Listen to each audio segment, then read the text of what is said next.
प्रश्न है कि क्षेत्रफल की दृष्टि से, ठीक है, क्षेत्रफल की दृष्टि से भारत का विश्व में जो है कौन सा स्थान है, ठीक है। तो भारत में यदि विश्व का स्थान पूछ रहा है तो ये 7वां स्थान जो कि ये भारत का हो जाएगा, ठीक है। और अब बात किया जाए कि भारत का क्षेत्रफल जो है कितना है, ठीक है। भारत का क्षेत्रफल जो है ये अपना भारत का क्षेत्रफल 32,87,263 वर्ग किलोमीटर जो कि अपना भारत का क्षेत्रफल है, ठीक है। और वही यहाँ पर बात किया जाए कि भारत में, ठीक है, भारत में यदि बात किया जाए कि भारत में ऐसा कौन सा राज्य है जिसका क्षेत्रफल सबसे अधिक है, यानी कि सबसे अधिक एरिया जो है किस राज्य का होगा, तो ये जो है हमारा राजस्थान का हो जाएगा, ठीक है। किसका हो जाएगा, तो ये जो है राजस्थान का हो जाएगा। वही जनसंख्या में पूछे, ठीक है, वही पूछे कि जनसंख्या में सबसे बड़ा राज्य जो है भारत का कौन सा है, तो ये यूपी हो जाएगा। और सबसे छोटा, यानी कि सबसे छोटा जो है दोनों में, यानी कि जनसंख्या और एरिया में, ठीक है, दोनों में सबसे छोटा राज्य जो होगा ये गोवा हो जाएगा अपना भारत का, ठीक है। जिसे अभी आपको याद रखना है। चलिए अगला प्रश्न की बात किया जाए तो अगला प्रश्न है कि भारत के अक्षांशीय एवं देशांतरीय, ठीक है, अक्षांशीय और देशांतरीय विस्तार में लगभग जो है कितने डिग्री का अंतर आता है, ठीक है। दोनों में जो है कितने डिग्री का जो है अंतर आता है, तो ये जो है 30 डिग्री का अंतर आता है, ठीक है। दोनों में जो है 30 डिग्री का अंतर होता है। ऑप्शन नंबर सी के साथ में चला जाएगा, ठीक है, ऑप्शन नंबर सी के साथ में। चलिए और आपको जो है ना साथ ही साथ आंसर ही जो है कमेंट बॉक्स में करते जाना है, ठीक है।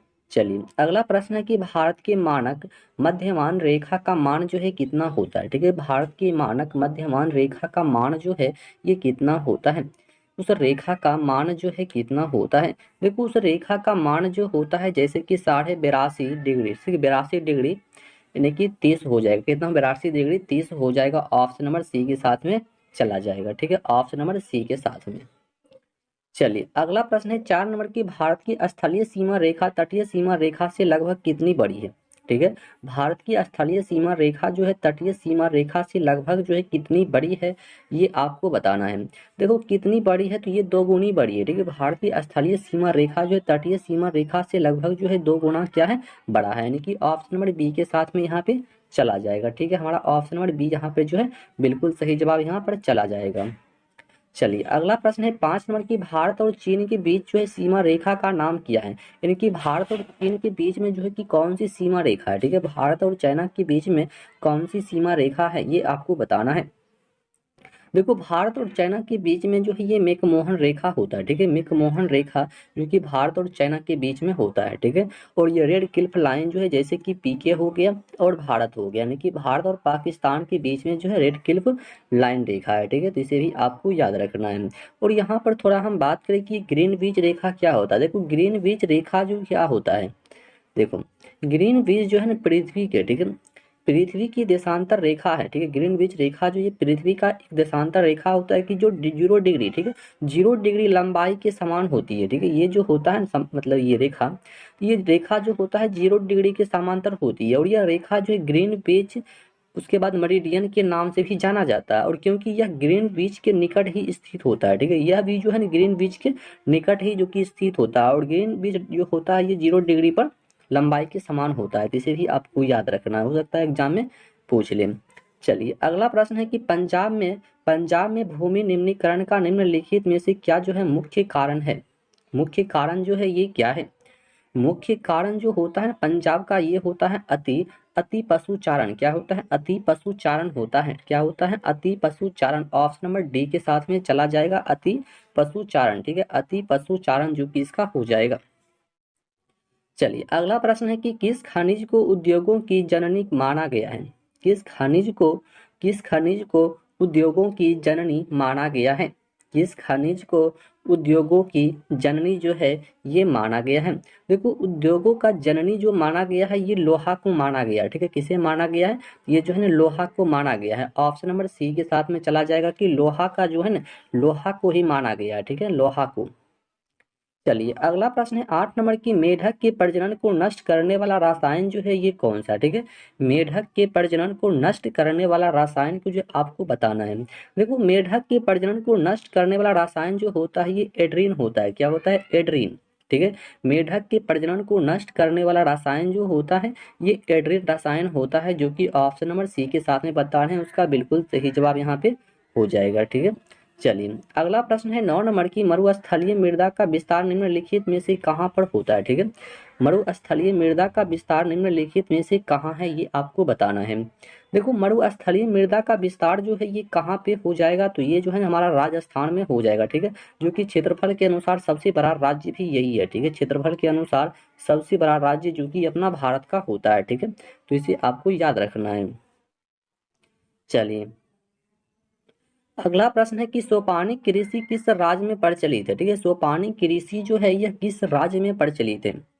सोपानी कृषि जो है ये किस राज्य में प्रचलित है, तो सोपानी कृषि जो है ये उत्तराखंड राज्य में क्या है, प्रचलित है। ठीक है, सोपानी कृषि जो है ये उत्तराखंड राज्य में प्रचलित है। ऑप्शन नंबर डी के साथ में चला जाएगा। ठीक है, ऑप्शन नंबर डी के साथ में। चलिए अगला प्रश्न है 11 नंबर की, कोयला किस प्रकार का संसाधन है। ठीक है, कोयला जो है ये हमारा किस प्रकार का संसाधन होता है।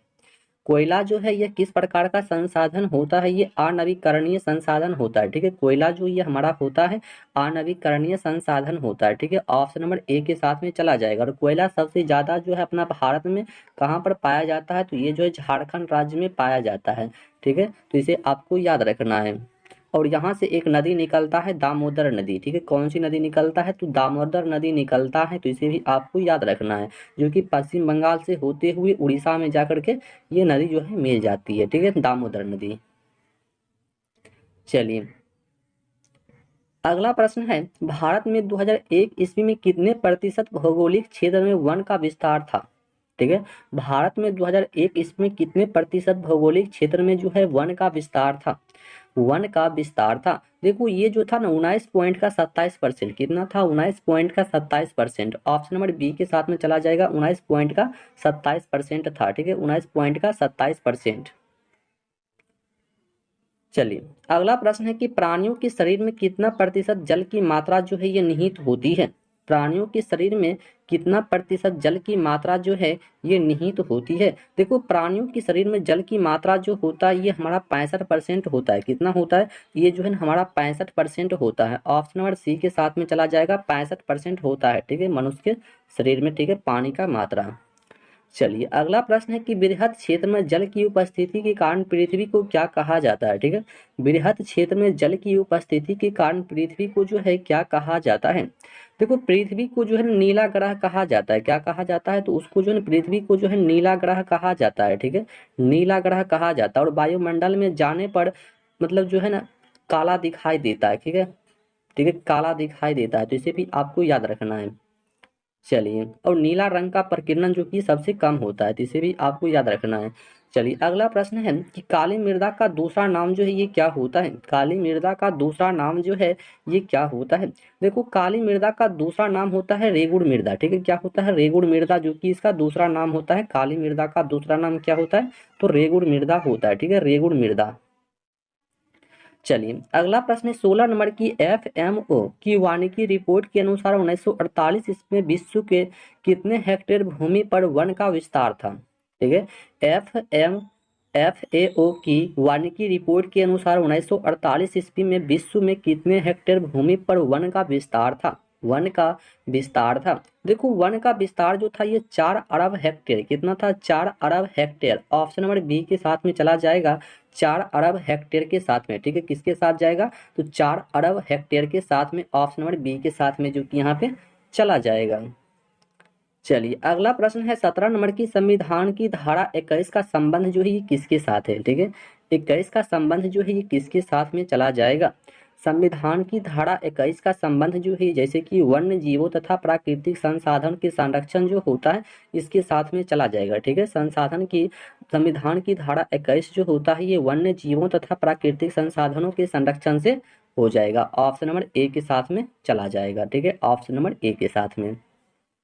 चलिए अगला प्रश्न है 18 नंबर की, बिहार में अति जल दोहन से किस तत्व का संकेंद्रण बढ़ा हुआ है। ठीक है, बिहार में अति जल दोहन से किस तत्व का संकेंद्रण जो है ये बढ़ा हुआ है, ये आपको बताना है। तो ये जो है आर्सेनिक का बढ़ा हुआ है। किसका बढ़ा हुआ है, ये जो है ना आर्सेनिक का बढ़ा हुआ है। ऑप्शन नंबर सी के साथ में चला जाएगा, आर्सेनिक के साथ में, जो कि हो जाएगा। ठीक है, आर्सेनिक के साथ में। चलिए अगला प्रश्न है 19 नंबर की, बिहार के कितने प्रतिशत भौगोलिक क्षेत्र में वन का फैलाव है। ठीक है, बिहार के कितने प्रतिशत भौगोलिक क्षेत्र में वन का फैलाव है, वन का फैलाव है। देखो वन का फैलाव जो है मात्र 7% है। और पूछा जाए कि भारत में सबसे अधिक वन जो है किस राज्य में पाया जाता है, तो ये आपको याद रखना है एमपी में, ठीक है। कहाँ पर पाया जाता है? एमपी, जिसका मतलब होता है मध्य प्रदेश। और मध्य प्रदेश हो गया और गुजरात हो गया, ठीक है। मध्य प्रदेश हो गया और गुजरात हो गया, इसके बीच से एक नदी गुजरता है जिसका नाम है नर्मदा नदी, ठीक है। क्या नाम है उसका? नर्मदा नदी है, जो कि उल्टी दिशा में बहती है, ठीक है। उल्टी दिशा में बहती है, तो इसे भी आपको याद रखना है। चलिए अगला प्रश्न है, भारत का राष्ट्रीय पक्षी जो ये क्या होता है? भारत का राष्ट्रीय पक्षी जो है ये क्या है? भारत का राष्ट्रीय पक्षी जो होता है ये मयूर होता है। क्या होता है? मयूर, ठीक है। भारत का राष्ट्रीय पक्षी जो होता है ये मयूर होता है, ठीक है। भारत का राष्ट्रीय पक्षी। चलिए अगला प्रश्न है कि निम्न में से कौन सा जानवर जो केवल भारत में ही पाया जाता है? मतलब ऐसा कौन सा जानवर है जो केवल भारत में ही पाया जाता है? ऐसा कौन सा जानवर है जो केवल भारत में ही पाया जाता है? देखो डॉल्फिन, डॉल्फिन जो है ये केवल भारत में ही पाया जाता है, ठीक है। डॉल्फिन जो होता है ये केवल भारत में ही पाया जाता है, जो कि गंगा नदी में भी जो कि ये पाया जाता है डॉल्फिन, ठीक है। गंगा नदी में भी पाया जाता है। चलिए अगला प्रश्न की बात किया जाए तो अगला प्रश्न यह है कि प्राकृतिक गैस किस खनिज के साथ पाया जाता है? ठीक है। प्राकृतिक गैस जो है यह किस खनिज के साथ में जो है पाया जाता है? ठीक है। प्राकृतिक गैस जो है देखो ये पेट्रोलियम के साथ में पाया जाता है, ठीक है। प्राकृतिक गैस जो होता है ये पेट्रोलियम के साथ में पाया जाता है, ठीक है। ऑप्शन नंबर बी के साथ में चला जाएगा कि पेट्रोलियम के साथ में जो कि पाया जाता है प्राकृतिक गैस, ठीक है। इसे याद रखना है। चलिए अगला प्रश्न है कि किसका कथन है कि संसाधन होते नहीं बनते हैं? ठीक है। संसाधन होते नहीं बनते हैं, यह जो है कथन किसका है? ठीक है। संसाधन होते नहीं बल्कि बनते हैं, यह कथन जो है ये जिब्बड़ मेन का है। किसका है? जिमड़ मेन का है। ऑप्शन नंबर ए के साथ में चला जाएगा, जिमड़ मेन का, जो कि ये कथन है कि संसाधन होते नहीं बल्कि, देखो संसाधन संसाधन होते नहीं बल्कि बनते हैं, ठीक है। तो ये हो जाएगा जिमड़ मेन का हो जाएगा, ऑप्शन नंबर ए के साथ में चला जाएगा, ठीक है। यही मतलब जो है बताया था। चलिए अगला प्रश्न है कि सर्वोत्तम कोयला का प्रकार कौन सा होता है? मतलब सबसे अच्छा कोयला जो है ये किस प्रकार का कोयला होता है? देखो सबसे अच्छा कोयला जो होता है ना, मतलब एंथ्रासाइट का कोयला होता है, ठीक है। एंथ्रासाइट कोयला जो होता है ये सबसे अच्छा कोयला माना जाता है, ठीक है। एंथ्रासाइट जो कोयला होता है ये सबसे अच्छा कोयला जो कि ये माना जाता है एंथ्रासाइट कोयला को, ठीक है। एंथ्रासाइट कोयला को। चलिए अगला प्रश्न है कि भारत में सर्वाधिक क्षेत्रफल किस मिट्टी का विस्तार है? ठीक है। भारत में सर्वाधिक क्षेत्रफल किस मिट्टी का विस्तार जो है सबसे अधिक है? देखो सबसे अधिक जो है मिट्टी का विस्तार है अपना भारत में ये जलोढ़ मिट्टी का। किस मिट्टी का है? ये जलोढ़ मिट्टी का होता है, ठीक है। किस मिट्टी का होता है? ये जो है जलोढ़ मिट्टी का होता है, जो कि ये मतलब गंगा के किनारे जो कि ज्यादा पाया जाता है, ठीक है। जिसे आपको याद रखना है। चलिए अगला प्रश्न है कि तारापुर परमाणु ऊर्जा केंद्र किस राज्य में है? तारापुर परमाणु ऊर्जा केंद्र जो है यह किस राज्य में स्थित है, ये आपको बताना है। देखो तारापुर परमाणु ऊर्जा केंद्र जो है ये कहाँ पे स्थित है? तो ये जो है ना महाराष्ट्र में स्थित है, ठीक है। कहाँ पर स्थित है? तो ये जो है महाराष्ट्र राज्य में स्थित है। तारापुर परमाणु ऊर्जा केंद्र जो है ये महाराष्ट्र में स्थित है, ठीक है। महाराष्ट्र में, तो इसे आपको याद रखना है कि तारापुर जो है विद्युत ये कहाँ पर स्थित है? महाराष्ट्र में स्थित है। चलिए अगला प्रश्न है कि भारत के किस राज्य में सौर ऊर्जा के विकास की सर्वाधिक संभावनाएं हैं? ठीक है। भारत के किस राज्य में जो है सौर ऊर्जा के विकास की सर्वाधिक जो है ये संभावनाएं है? देखो ये राजस्थान में। कहाँ पर है? ये राजस्थान में। ऑप्शन नंबर सी हो जाएगा, राजस्थान में, जो कि भारत का सबसे बड़ा क्षेत्रफल भी राजस्थान का ही होता है, ठीक है। चलिए अगला प्रश्न यहाँ पर बताया गया है कि यूरेनियम का प्रमुख उत्पादक स्थल ये क्या है? यूरेनियम का प्रमुख उत्पादक स्थल जो है ये क्या है, ये आपको बताना है।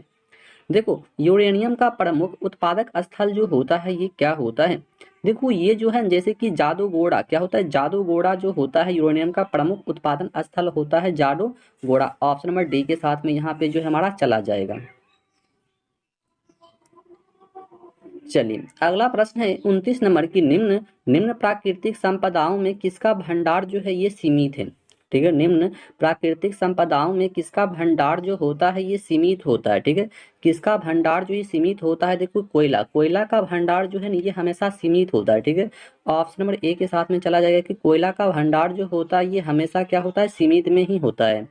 चलिए अगला प्रश्न क्या है? तो अगला प्रश्न ये है कि सीमेंट उद्योग का सबसे प्रमुख कच्चा माल जो है ये क्या है?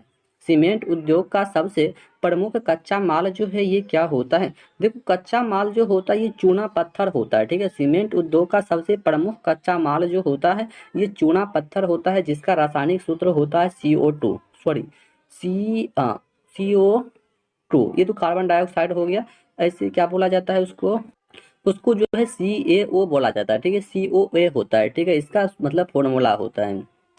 चलिए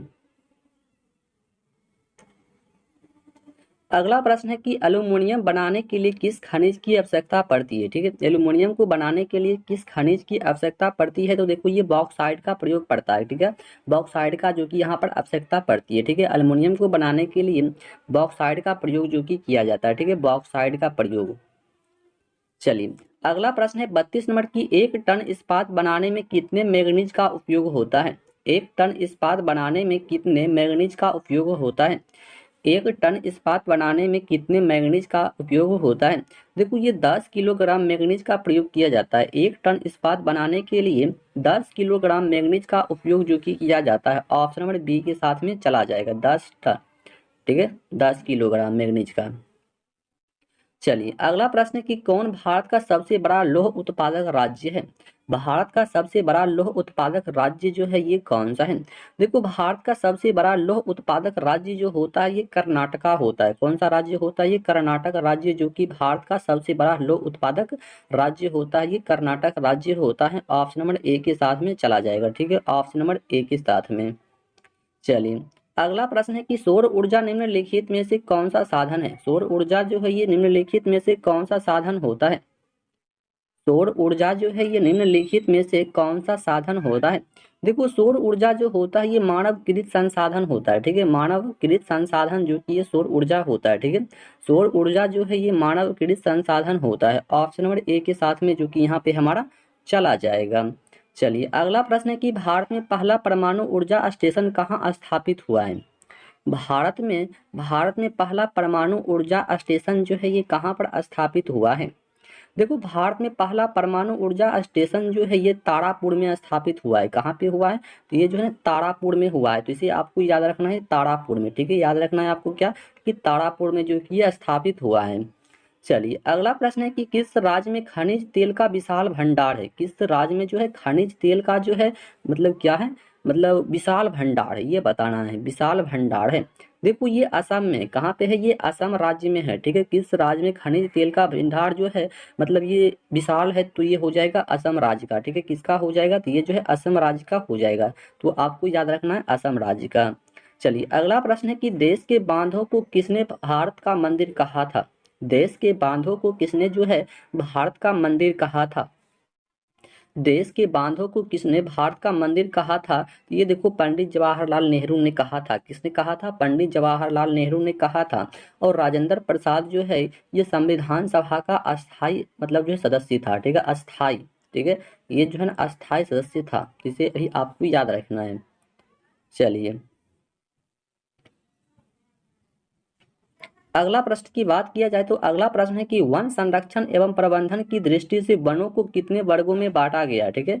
वनों को जो है कितने वर्गों में बांटा गया है? वन संरक्षण एवं प्रबंधन की दृष्टि से वनों को कितने वर्णों में मतलब कितने भागों में जो है ये बांटा गया है? कितने भागों में बांटा गया है? देखो इसे जो है ना 3 भाग में बांटा गया, ठीक है। वन संरक्षण एवं प्रबंधन की दृष्टि से वनों को जो है 3 भाग में बांटा गया, कि याद रखना है आपको, 3 भाग में जो कि इसे बांटा गया, ठीक है। चलिए अगला प्रश्न है कि समुद्री क्षेत्र में राजनीतिक सीमा के कितने किलोमीटर तक का क्षेत्र जो है राष्ट्रीय संपदा निहित है, ठीक है। राष्ट्रीय संपदा जो है ये निहित है, राष्ट्रीय संपदा जो है निहित है।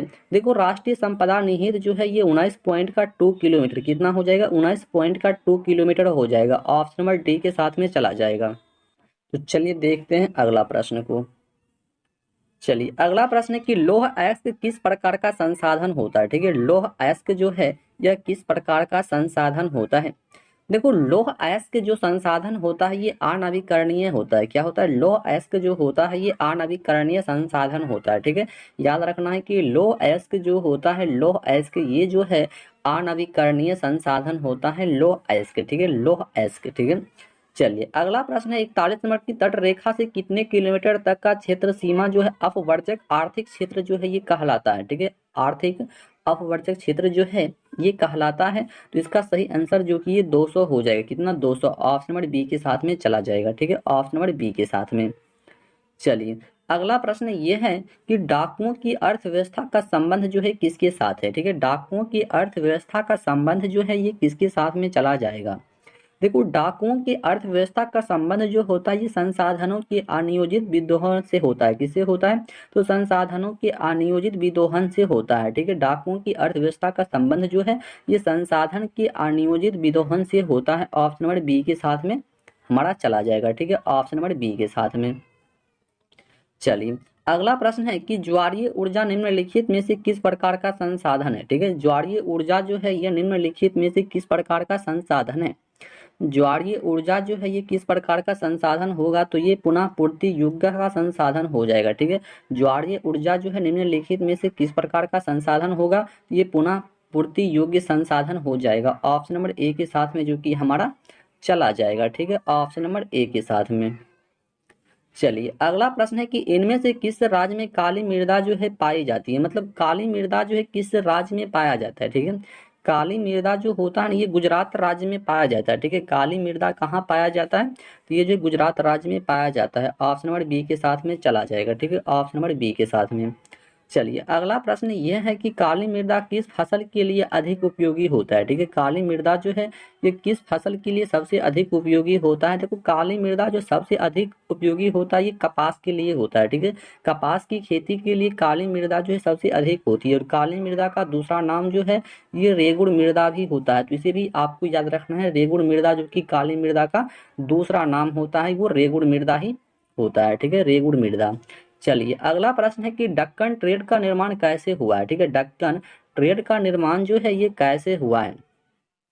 देखो, ये लावा के प्रभाव से हुआ है। किससे हुआ है? लावा के प्रभाव से जो है डक्कन ट्रेड का निर्माण जो है ये हुआ है लावा के प्रभाव से हुआ है। ऑप्शन नंबर ए के साथ में जो कि हमारा चला जाएगा। ठीक है, ऑप्शन नंबर ए के साथ में क्या होगा? चला जाएगा। चलिए अगला प्रश्न है कि हमारे देश का कुल क्षेत्रफल कितना है। ठीक है, हमारे देश का कुल क्षेत्रफल जो है ये कितना है। हमारे देश का कुल क्षेत्रफल जो है ये 32.8 करोड़ हेक्टेयर हो जाएगा। कितना हो जाएगा? 32.8 करोड़ हेक्टेयर। ठीक है, तो आपको याद रखना है कि 32.8 करोड़ हेक्टेयर होता है। ठीक है, 32.8 करोड़ हेक्टेयर होता है, यानी कि 32,87,200 वर्ग किलोमीटर। ठीक है, किलोमीटर में 32,87,200 वर्ग किलोमीटर। चलिए अगला प्रश्न है कि आयु के आधार पर जलोढ़ मृदा को कितने वर्गों में बांटा गया। ठीक है, आयु के आधार पर जलोढ़ मृदा को जो है कितने भागों में बांटा गया है। देखो, आयु के अनुसार जलोढ़ मिट्टी को जो है दो भाग में बांटा गया। कितने भाग में बांटा गया है? दो भागों में। जो किसे बांटा गया है आपको याद रखना है, दो भागों में। ठीक है, दो भागों में। चलिए अगला प्रश्न है कि लक्ष्मी सागर झील किस राज्य में स्थित है। ठीक है, लक्ष्मी सागर झील जो है यह किस राज्य में जो है स्थित है। ठीक है, तो लक्ष्मी सागर झील जो है ये हमारा बिहार राज्य में स्थित है। कहाँ पर स्थित है? तो लक्ष्मी सागर झील जो है ये बिहार राज्य में स्थित है। तो आपको याद रखना है कि लक्ष्मी सागर झील जो है कहाँ पर स्थित है? बिहार राज्य में स्थित है। चलिए अगला प्रश्न यह है कि निम्नलिखित में से कौन जो है लवणीय झील है। ठीक है, ऐसा कौन झील है जो कि वो क्या है? लवणीय झील है। देखो, लवणीय झील जो होता है किसे बोला जाता है। देखो, लवणीय झील होता है सांभर झील को ही लवणीय झील बोला जाता है। ठीक है, सांभर झील जो होता है उसी को बोला जाता है लवणीय झील। ठीक है, सांभर झील को। चलिए अगला प्रश्न है कि गंगा नदी पर गांधी सेतु किस शहर के निकट अवस्थित है। गंगा नदी पर गांधी सेतु जो है किस शहर के निकट अवस्थित है। गंगा नदी पर। ठीक है, देखो गंगा नदी पर जो है ये कहाँ पर है? ये पटना में। ठीक है, पटना में जो कि गांधी सेतु स्थित है। ठीक है, पटना में, पटना में गांधी सेतु जो कि पुल बना हुआ है। चलिए अगला प्रश्न है कि कौन सी नदी जो है ये अंश घाटी से होकर बहती है। मतलब ऐसी कौन सी घाट मतलब नदी है जो कि अंश घाटी से होकर बहती है। देखो, अंश घाटी से होकर जो बहती है ताप्ती नदी बहती है। ठीक है, कौन सी नदी? ताप्ती नदी जो होती है ये अंश घाटी से होकर ही बहती है, ताप्ती नदी। ठीक है, तो याद रखना है आपको कि ताप्ती नदी जो होता है ये बहती है। ठीक है, ताप्ती नदी। चलिए अगला प्रश्न है 53 नंबर की कौन सी नदी जो है प्रायद्वीपीय भारत की सबसे लंबी नदी है। ठीक है, ऐसी कौन सी नदी है जो प्रायद्वीपीय भारत की सबसे लंबी नदी है। देखो, भारत की सबसे लंबी नदी जो प्रायद्वीपीय लंबी नदी होती है गोदावरी नदी होती है। ठीक है, गोदावरी नदी। ठीक है, गोदावरी नदी होती है। ठीक है, आपको याद रखना है गोदावरी नदी। ठीक है, गोदावरी नदी। चलिए अगला प्रश्न है 54 नंबर प्रश्न दिया गया है कि सिंधु जल समझौता ये कब हुआ था। ठीक है, सिंधु जल समझौता जो है ये कब हुआ था। सिंधु जल समझौता जो है ये कब हुआ था। देखो सिंधु जल समझौता जो ये हुआ था 1960 ईस्वी में हुआ था। कब हुआ था? 1960 ईस्वी में जो है सिंधु जल समझौता जो है ये हुआ था। ऑप्शन नंबर सी के साथ में हमारा चला जाएगा। चलिए अगला प्रश्न क्या है, तो अगला प्रश्न यह है कि सांगपो क्या है, सांगपो किस नदी पर का उपनाम है। ठीक है, सांगपो जो है ये किस नदी का जो है एक उपनाम है। ठीक है, सांगपो, सांगपो जो है किस नदी का उपनाम है। देखो सांगपो जो होता है ना, सांगपो ये ब्रह्मपुत्र नदी का है उपनाम होता है। ठीक है, ब्रह्मपुत्र नदी का ऑप्शन नंबर बी के साथ में चला जाएगा। ब्रह्मपुत्र नदी का जो है उपनाम होता है सांगपो। ठीक है, सांगपो। चलिए अगला प्रश्न है कि कुल जल का कितना प्रतिशत भाग जो है ये महासागरों में निहित है। ठीक है, महासागरों में निहित है। कुल जल का कितना प्रतिशत भाग जो है महासागरों में निहित है। देखो महासागरों में निहित जो है 96.6%, कितना है 96.6% भाग जो है ये महासागरों में निहित है। ऑप्शन नंबर डी के साथ में हमारा चला जाएगा। चलिए अगला प्रश्न है कि किस राज्य में वन का सबसे अधिक विस्तार है। किस राज्य में वन का विस्तार जो है ये सबसे अधिक है। देखो किस राज्य में वन का विस्तार जो है सबसे अधिक होगा, तो ये मध्य प्रदेश में होगा। जैसा कि हम लोग जो है अभी ऊपर में आपको बताकर आ चुके हैं कि एमपी में होगा। ठीक है, और सबसे ज्यादा जनसंख्या की बात किया जाए तो जनसंख्या जो है अपना भारत में होता है सबसे ज्यादा जो कि उत्तर प्रदेश में होता है। ठीक है, तो इसे आपको याद रखना है। चलिए